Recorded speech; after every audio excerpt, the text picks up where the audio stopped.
Hello guys, good morning. Good PM sa Pilipinas. Dito na ako sa planta. Dito ang isang makina ko.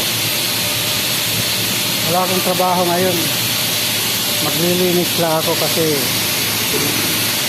tapos ng trabaho. Lilinisin ko lang yung mga pintura. Yung mga finished product.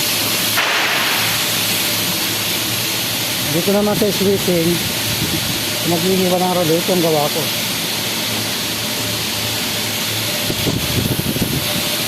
Thank you for shout out sa aking mga anak, mga apo, nanay. Kumusta? Shout out. God bless us all.